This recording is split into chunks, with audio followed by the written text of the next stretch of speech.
The ancient Chinese had super ships that were way ahead of their time.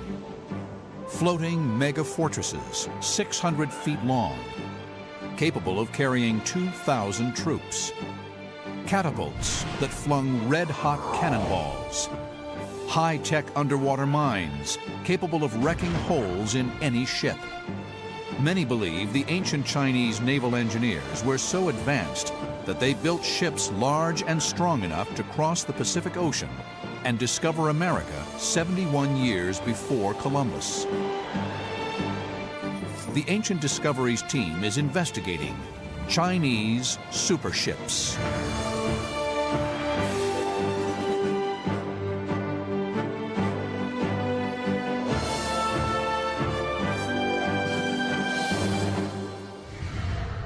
In 2002, research was published that rocked the academic world and had the potential to rewrite the history of the United States. Traditional history, as taught, is just pure fantasy. Before long, the whole theory of how North America was populated will be stood on its head. The report's authors claimed that ancient Chinese ship technology was so advanced they were building ocean-going liners on a scale that we are matching today. People will say most of the native peoples of North America actually came by sea. The book claimed that a Chinese fleet led by Admiral Zheng He had crossed the ocean and discovered America 71 years before Columbus. If true, this claim would change U.S. history beyond recognition. It seems to me highly probable that a Chinese junk got blown off coast from China and with the North Pacific drift found itself somewhere on the west coast of America. Discovery means what you find, you communicate to others. And we have no evidence from the Chinese records at all that anybody ever came back saying, hey guys, I found this new place. In naval warfare, the ability to attack from a long range has always been crucial. Today's battle wagons have ship-to-ship missiles to engage enemy vessels before they get too close. The closer warring ships are to each other, the more vulnerable they are to attack. It turns out the ancient Chinese understood this and had their own long-distance ballistics. There's evidence of catapults being used in China from very early date, 4th to the 3rd century BC. There were already some in existence, and these were gradually developed into a whole range of weapons. The only thing that really made them obsolete was the use of gunpowder, which was coming in by the sort of 11th and 12th centuries. Richard Windley has built a model of this machine. What we have here today is my reconstruction of a Chinese catapult. The particular one we've got here is called the Zhuangfeng, or whirlwind catapult. There was a whole range of sizes of catapults. What we have today is really the little baby of the range. This is about 12 feet high, but they went up to absolutely massive devices, and some of the records explain that there were between 80 and 100 men pulling some of these things. So massive projectiles could be fired. The catapult was a versatile projectile delivery system. They were quite prepared to throw human heads back at the enemy, and they threw explosive devices, incendiary devices. The effectiveness of this catapult lay in its lightweight design. There were traction, which meant that they were pulled by men, and on the back end would be the projectile. The Chinese applied ingenious technology to natural resources. The arms of these things are made from bamboo, and they were made from varying numbers of bamboo rods. This would give them a kind of flex.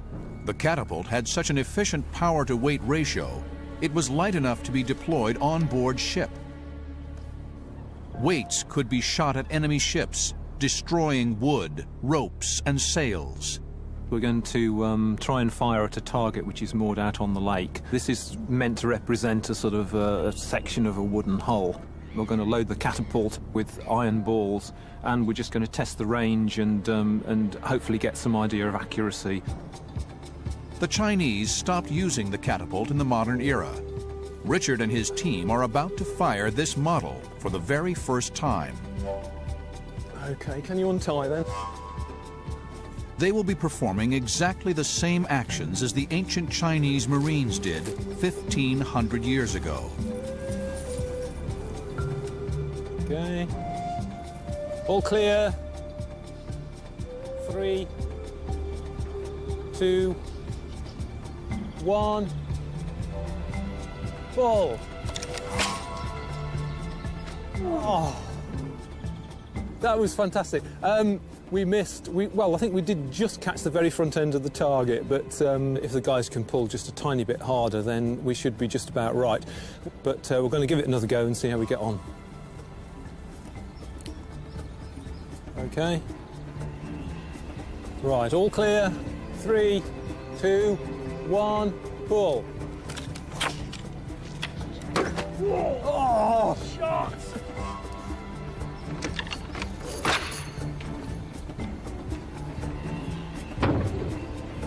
We finally hit it, so that's quite good going. Obviously, the different projectiles are going to need different ranges, are going to need different amounts of pullers, so the whole thing is hugely complex, but the fact that we can hit it, I think, is testament to the design of the machine. The Chinese weren't just launching cannonballs. There are little-known references to something even more insidious. Ancient texts speak of the ability to launch molten fireballs. Where Westerners in the 18th century are superheating their round shot for the damage it will do to a wooden deck, the Chinese are doing the same thing. They're superheating metal projectiles. In an ancient forge, historian and blacksmith Hector Cole is investigating the evidence. I think the possibility of them firing hot projectiles, yes, you can. You need a pretty advanced technology to get the metal molten and get it quickly onto your throwing device before it solidifies. So you're not going to have molten metal flying through the air, you're going to have solidified metal flying through the air. Hector has built a career reconstructing ancient weapons, using only ancient forging techniques. The first challenge is to get the balls hot enough. Now, to get hot a large piece of metal like that, you need a very large fire and a lot of air being blown into it. And early man was then using bellows of some sort, which then delivered the air into the fire. And with that technology, the Chinese were melting iron. And once you've got iron into a molten state, you can then pour it into whatever shape you like. Now, that didn't occur in Western Europe until hundreds of years later. The furnace raises the temperature of the iron cannonball to 1,500 degrees. Forges work by focusing the heat in. They do not give out much heat. This means they are safe to be installed on wooden boats. The Chinese would have installed smaller versions of exactly this type of forge on board ship.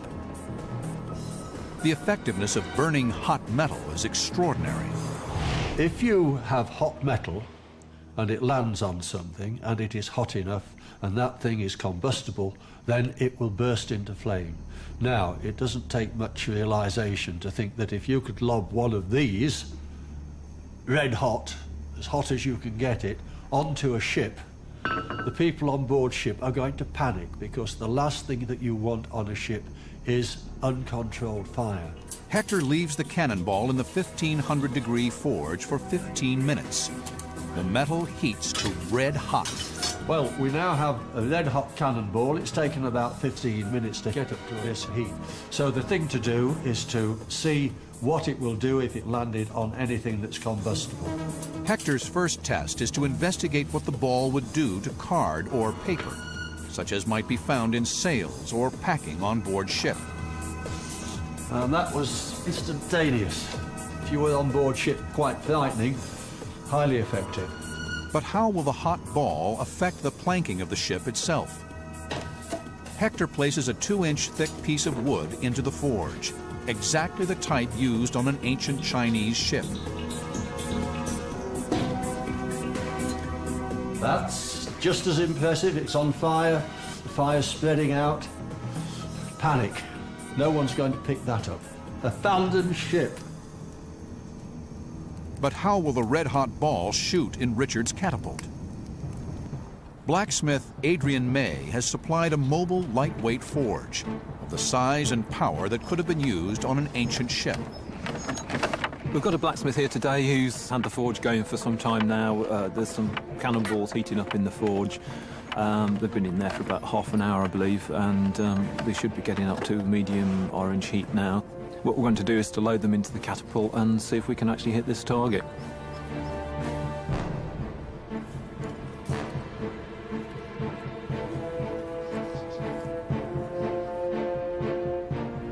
All clear. 3, 2, 1, pull. The ball is still hot as it flies through the air. The only part of the process the ancient Marines would have had to perfect was their aim. But some ships were simply too big to destroy. The Chinese built some of the largest and strangest looking ships in the entire ancient world. China is a gigantic nation. It covers 3,700,000 square miles.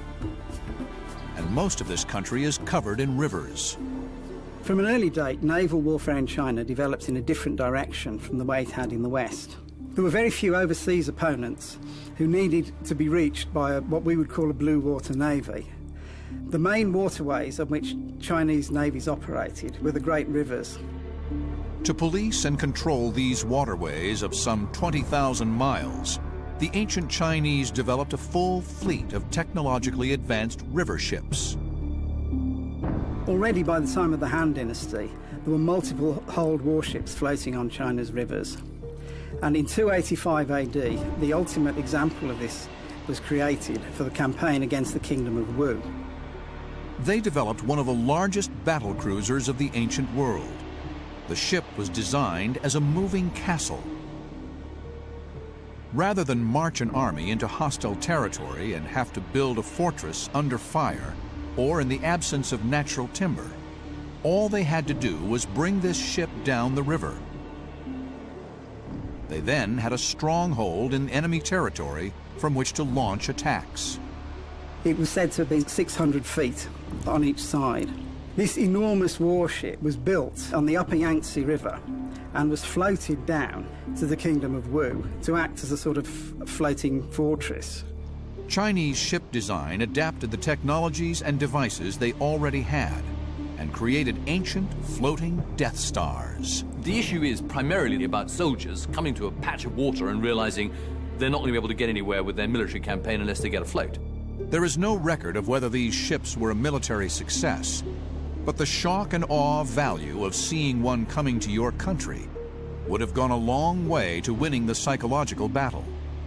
For the development of floating mobile fortresses became intrinsic to Chinese riverine war tactics.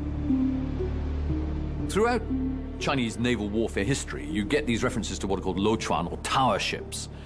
What you would have built as a standard child's castle, if you like, on the land to attack or defend. They built one of those and set it afloat. And therefore you got these tower ships, which were literally floating forts. In 584 AD, the emperor commissioned the military genius Yang Su to build a tower ship 5 stories high and equipped with what we think was an entirely new weapon for the time, a striking arm. In Chinese river combat, opposing tower ships basically bashed each other's brains out. The luochuan were designed literally to come alongside each other. There was no long-distance artillery. You couldn't stand off and bombard the guy next door. The whole object of it was like galley warfare. You lay alongside, and at that point you did the maximum damage to the opposition that you could in the shortest possible time. You did it first of all with your close quarters weapons, like huge arms with big weights on the end. You smashed into their deck to open them up, and then with the grapples pulling them hard alongside, you then rush your soldiery across into there, and then testosterone-filled males would bash each other to bits. To defend their sailors against attack, the ancient Chinese shipbuilders created a new type of design. By 418 AD, we start to hear of paddle wheel warships. First of all, the people operating the paddles were entirely enclosed within the hull and protected from missiles. Another advantage was that they were more manoeuvrable than ships propelled by sails or oars, because they could be steered simply by stopping the wheels on one side. And this entirely new invention terrorised its opponents because it seemed to move without any visible means of propulsion, as if, as they said at the time, it was propelled by spirits. Seeing the success of the paddle ships in action, the Chinese continued to develop and enhance the design. The first paddle wheel ships were propelled by a single wheel on either side, but as time went on, they got larger and larger and the number of wheels increased, up to as many as 23 or even 32. 1400 years after their invention, these paddle wheel ships were still being used by the Chinese in the Opium Wars against the British in the 1840s. As in all ship innovation in China, inspiration came from dry land. That the Chinese invented paddle wheels is actually fascinating because it means that somebody did a brilliant piece of lateral thinking. They would have looked at, for example, the standard Chinese system of watering a field, where a river flows past a paddle wheel and makes it raise water into a field. And somebody worked out, oh, well, gosh, if we did that the other way around, where we rotated the paddle wheel, we would make the river go along. And they put it on the side of a ship, and they worked out how to propel it by getting men to run on treadles. Innovation pushed the boundaries of technology to the limit. This is a Song Dynasty warship. It was obviously designed to mine or torpedo an enemy ship. At the front here, you can see nails, and the ship is propelled as fast as 4 oarsmen can push it into the side of another wooden vessel. The nails smack in, making the front of the boat immovable, and then they lit all these fuses and promptly retired by pulling the pins out in the middle of the boat and went that way.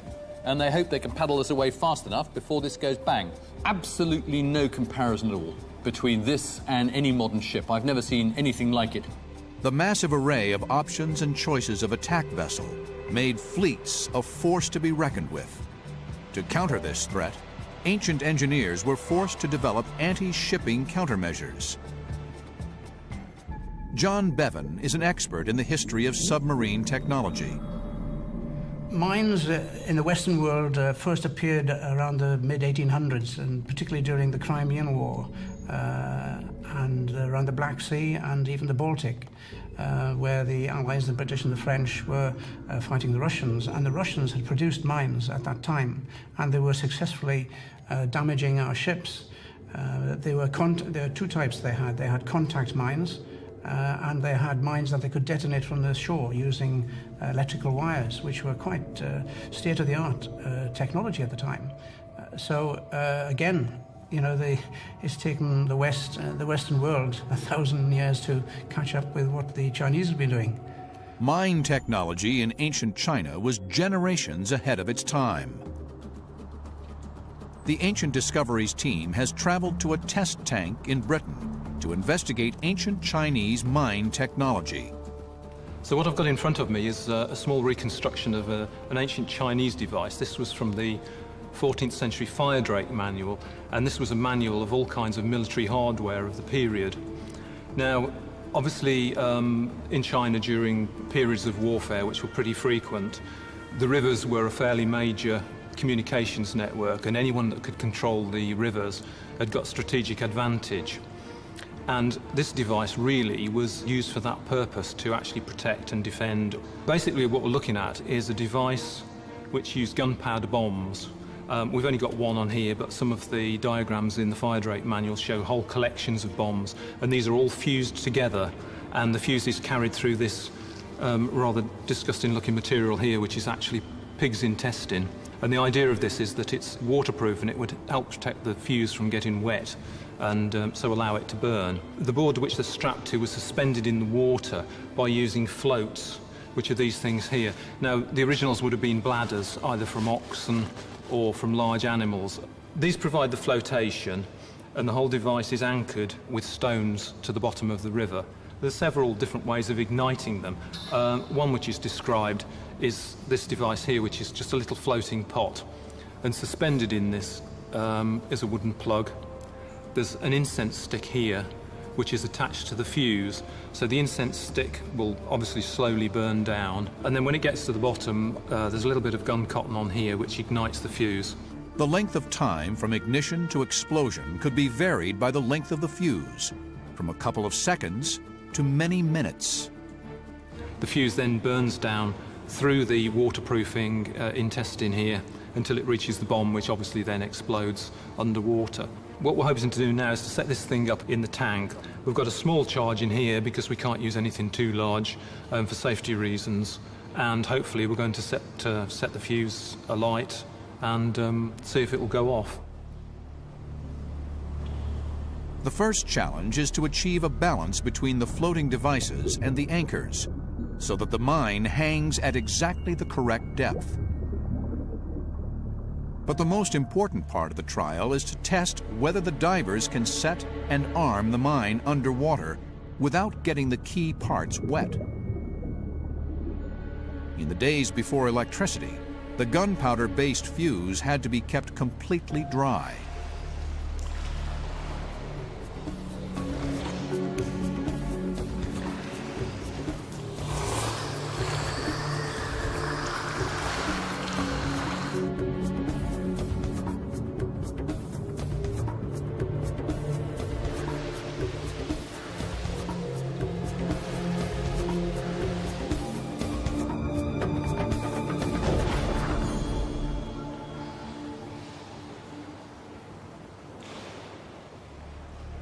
Well, that was really interesting, bearing in mind that there was one charge which was less than an ounce of powder. The Chinese devices would probably have had at least 3, 4, 5 pounds of powder. If we multiply that little pop that we just had by perhaps 100 times, we can get some idea of the possible damage that these things were capable of achieving. It certainly looks as though this is going to be really quite an awesome weapon.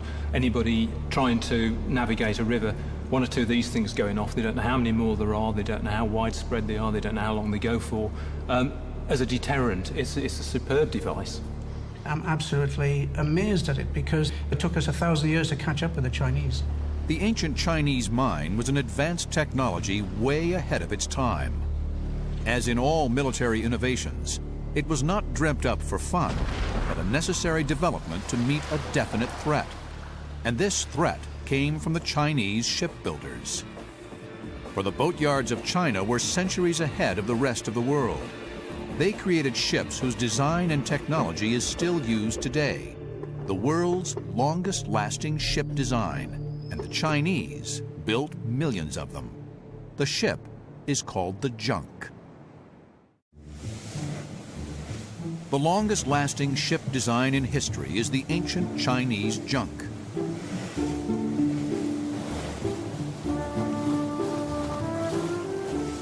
In hull construction, for example, China is not terribly well endowed with high-quality shipbuilding timber. So the Chinese came up with a very simple answer.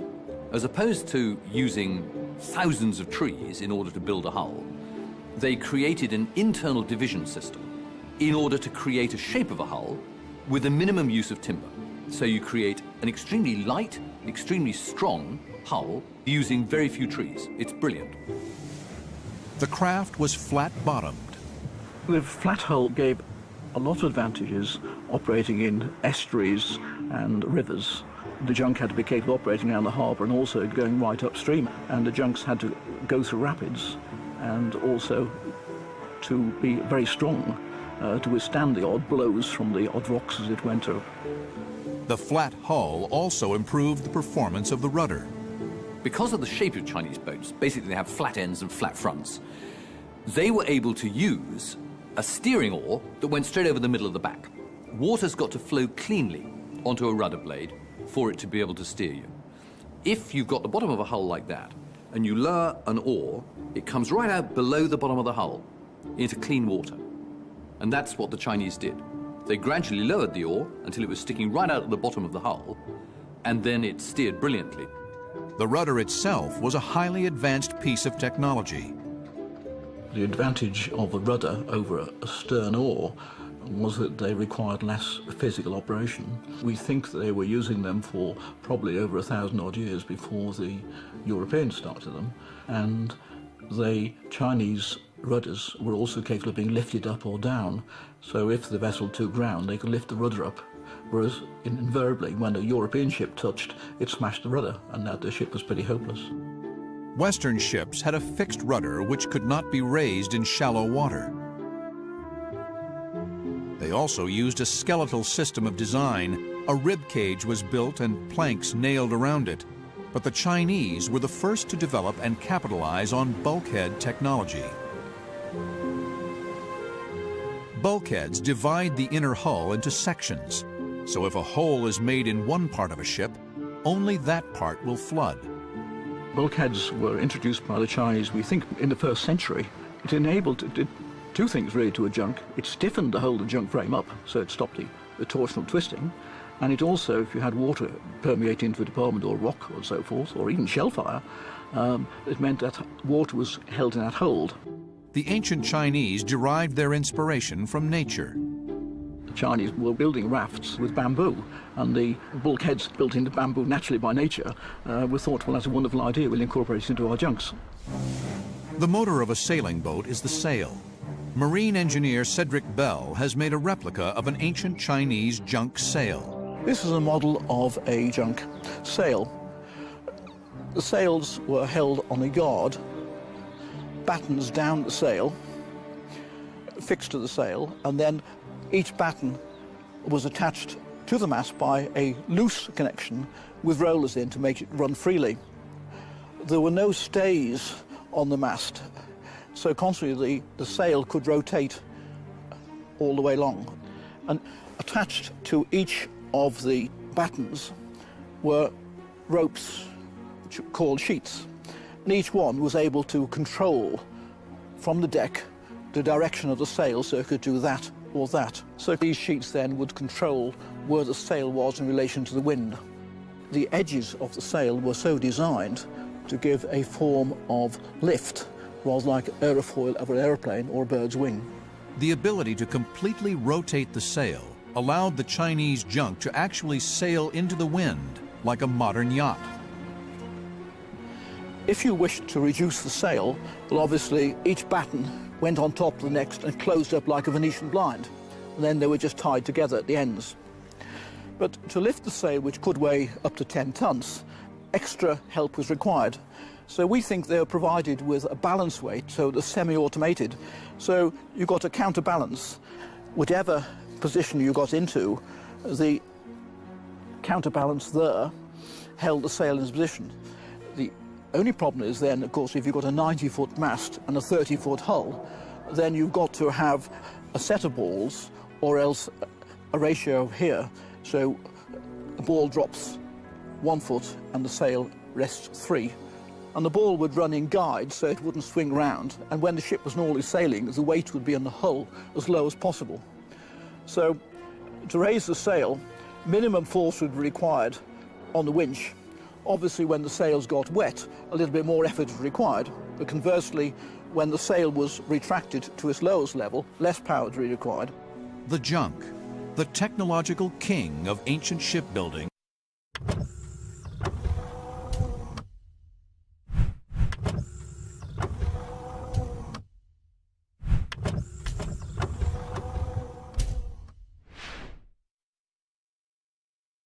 was the most successful ship design in history. The design could be applied to junks of all sizes, from smaller river craft to massive ocean-going liners. In 1421, a fleet of these massive ocean-going junks was built, called the Treasure Fleet. Some of the boats in the fleet were the size of a football field. Ancient Chinese mariners used them to complete huge voyages. Some people believe that they actually crossed the Pacific in junks like this one and discovered America.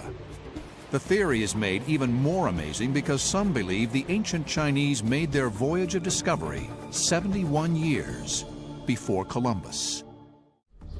In 2002, this man, Gavin Menzies, developed a theory that became a best-selling book. The book and the theory is called 1421. The ideas proposed in this book have caused controversy around the world.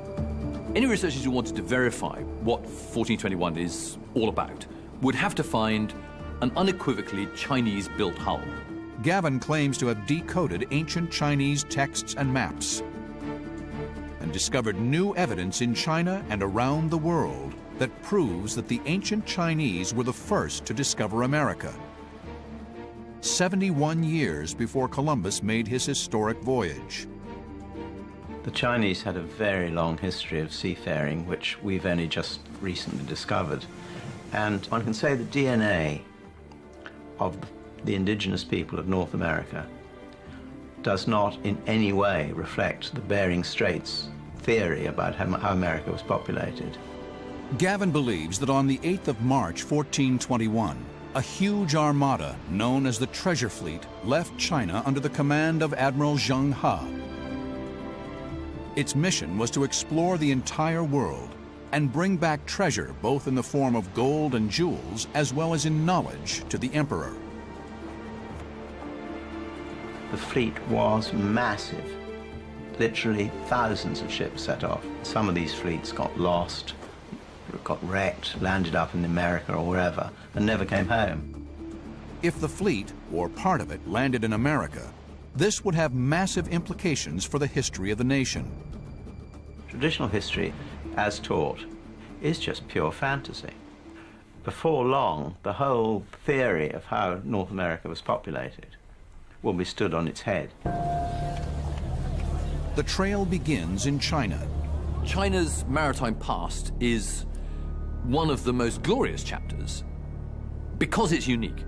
It approached all kinds of problems in its own way, unrelated to anybody else's, usually much earlier than anybody else. The first question is whether the Chinese could have built boats big enough to complete the voyage. To help solve the mystery, a replica of the Zheng He treasure ship has been constructed.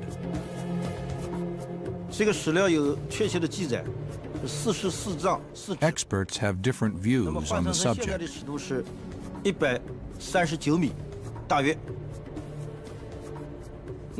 But we believe that the original treasure ships commanded by Zheng He were up to 450 feet long, judging by excavated items. In Nanjing, there is evidence of an even bigger boat.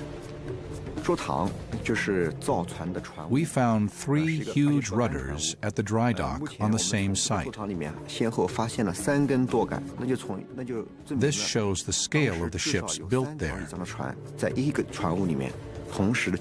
It also shows that 3 ships were maintained there at the same time.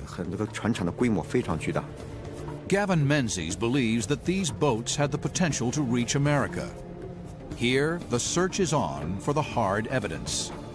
A lot of marine engineers have, I think, quite reasonably argued these ships are so enormous, I mean, they're bigger than a football pitch, that they just couldn't have survived in a sea. They would have broken up. Cedric Bell, who's a distinguished marine engineer, has found that the hulls were stiffened by pouring in concrete. So they prevented hogging and sagging by pouring in man-made concrete right at the base of the hull all the way along the ship. So that stiffened them both laterally and longitudinally.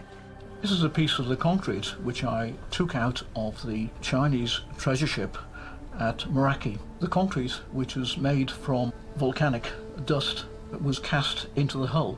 Firstly, the hull was coated with rice adhesive. This might sound strange that using rice, but the Great Wall of China used rice mortar, which is strong and durable. And the purpose of the adhesive was to make sure there was an intimate bond between the concrete and the hull, prevent water being held there and corrosion. On this actual piece, this side was against the hull, and you can actually see traces of the grains of the rice adhesive. There are many in the academic community who believe Gavin and his supporters have got it completely wrong. Professor Stephen Davis agrees that the Chinese were the first people in America, but not that they discovered it. Discovery is a tricky thing. Obviously, the Chinese ancestors discovered America because they walked there. Almost every Native American comes from the same basic peoples who populated the eastern part of the Eurasian continent. So in one sense, yeah, they discovered America. Then we come to the whole concept of discovery. Discovery means what you find, you communicate to others. And we have no evidence from the Chinese records at all that anybody ever came back saying, hey guys, I found this new place. Hard evidence is needed to solve this debate. Oh gosh, I mean, if they find a junk, wherever it's supposed that Zheng He went, and they can carbon date it accurately in an attested laboratory, the independence, etc., of which is unimpeachable. Wow. Over 6,000 miles away on the Oregon coast, the 1421 team believes they have found this evidence. Today, a team led by Dave Kottner will drill into the dunes near Newport, Oregon. They believe they have discovered the boat here and are about to silence the world's critics. If they find what they're looking for, they will turn American history on its head.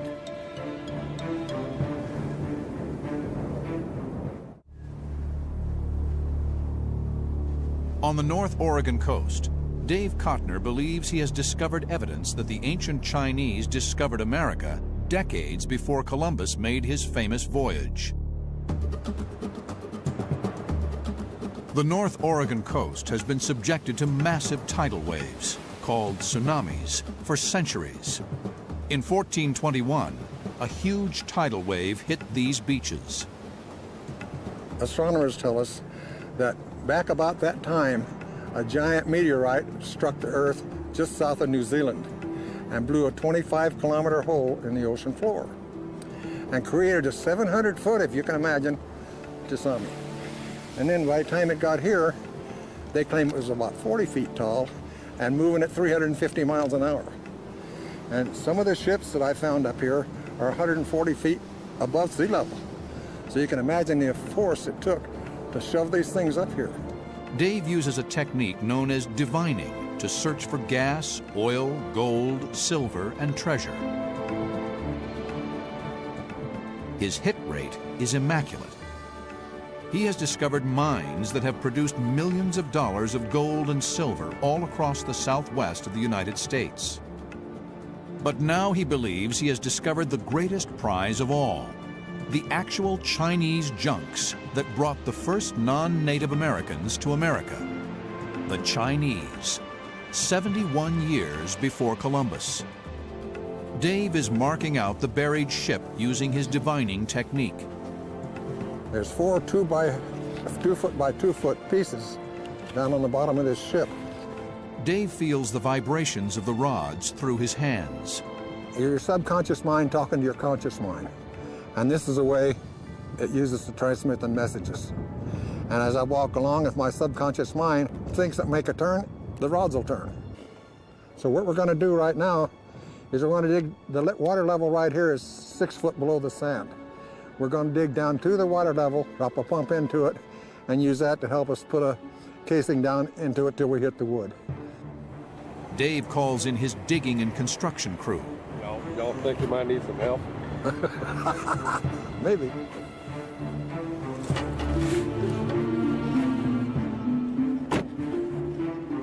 Could this be the legendary treasure ship of Zheng He? The ship that Gavin Menzies believes brought the original Chinese explorers to Oregon and discovered America? The team begins drilling in high spirits. They bore a hole using plastic piping. They insert a hose into the hole, which flushes out the sand. Once the hole is complete, the team can insert the drill and remove the wood. It's kind of like a saw. It just saws its way into the thing. And it's got carbide tips, and carbide is tougher than anything we'll ever hit there. You can look through it just like looking down a gun barrel. Is Dave getting closer to the boat that discovered America?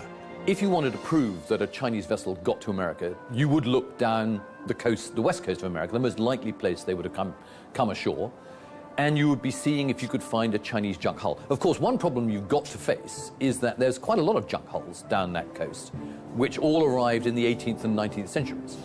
There was quite a flow of people, basically economic migrants, so you'd have to be able to be quite sure that what you were finding was a 15th century junk and not a 19th century one.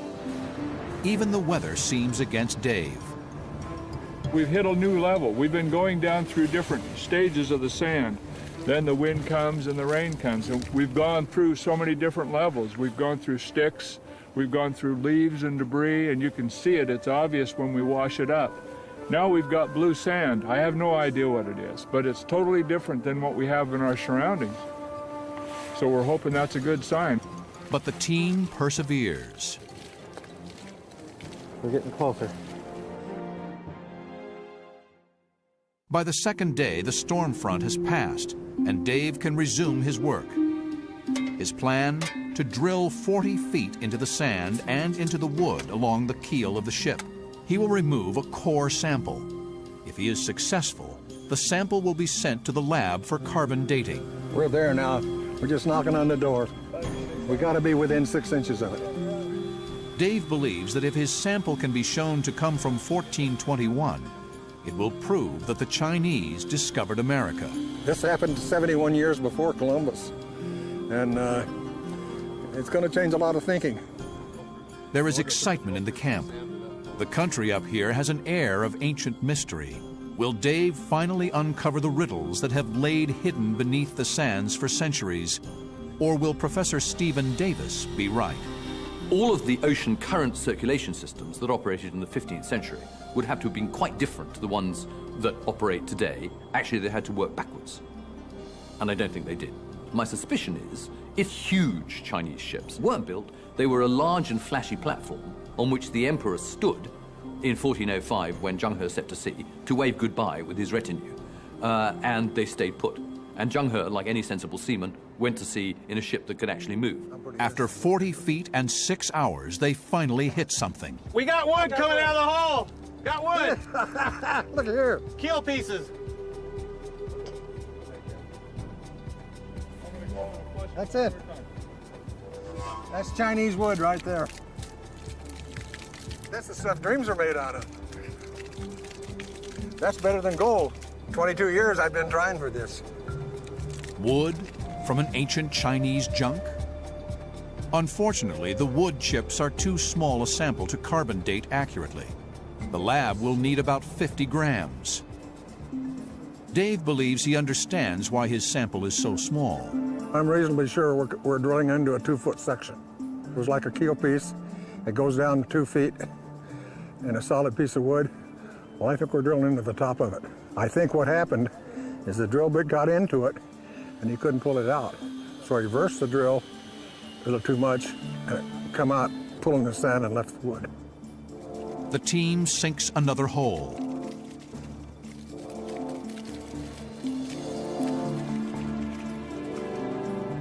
After another 6 hours, the team is bewildered. It's a mystery to us why we're not, whether we're off in our depth, and we're not sure if we're off in our width. There's 3 of us that dowsed it, and we all come up with the same width, and we've all come up with approximately the same depth. But we don't know why we're missing this, because we picked up the water table, and we're within a few inches. Now, it's not making sense. Well, I don't have any idea why we are not coming up with a core. Normally, we're right on. I just don't understand it. I don't know why. The only thing I can think of is some kind of an atmospheric condition that's messing us up. I know it makes a difference when the sun is shining than it does when the sun isn't shining. The sands of Oregon do not give up her secrets to all searchers. The mystery of the Chinese junk still lies buried under the dunes. As the winter finally closes in on the shoreline, Dave and his team must pack up, vowing to return in the next digging season and uncover the boat. We will get it. No question about it, but we're not going to get it today. As the crew departs this desolate place, all that remains shrouding the secrets of the ancient Chinese treasure ships is sand, fog, and mystery. 20 years from now, we will have a completely different idea who discovered the world, how it was discovered, how the Americas were populated, and how the Renaissance and our current modern way of life was based to a very large extent on Chinese intellectual know-how. Never ever stop looking. I mean, the whole point about historical research is that it's a falsification system. You have a hypothesis. You then strenuously attempt to show that it's wrong. All you've got to find is one piece of evidence that shows that you're wrong, and the hypothesis is blown away.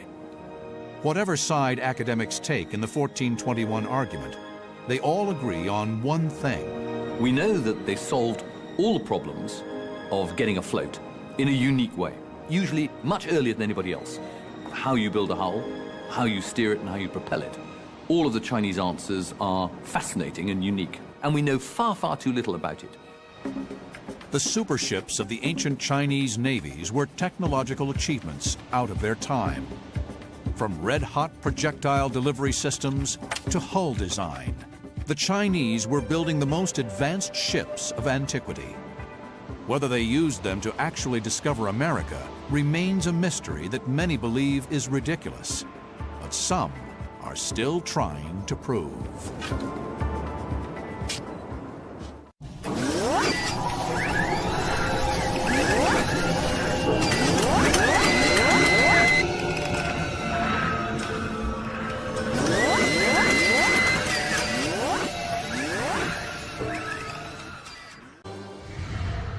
In 2002, research was published that rocked the academic world and had the potential to rewrite the history of the United States.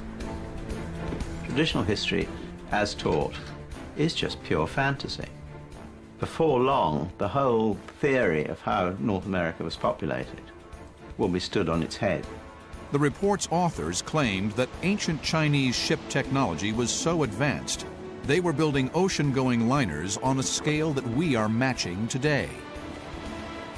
People will say most of the native peoples of North America actually came by sea. The book claimed that a Chinese fleet led by Admiral Zheng He had crossed the ocean and discovered America 71 years before Columbus.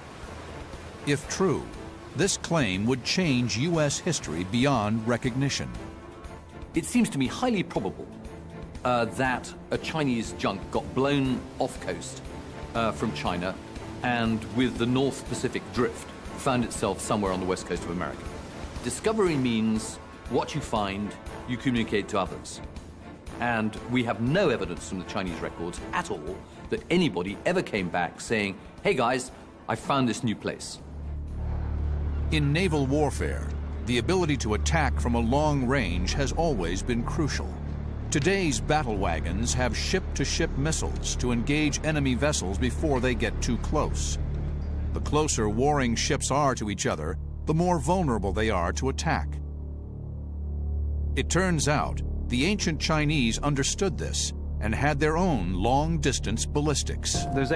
The ancient Chinese had super ships that were way ahead of their time. Floating mega fortresses, 600 feet long, capable of carrying 2,000 troops. Catapults that flung red-hot cannonballs. High-tech underwater mines, capable of wrecking holes in any ship. Many believe the ancient Chinese naval engineers were so advanced that they built ships large and strong enough to cross the Pacific Ocean and discover America 71 years before Columbus. The Ancient Discoveries team is investigating Chinese superships.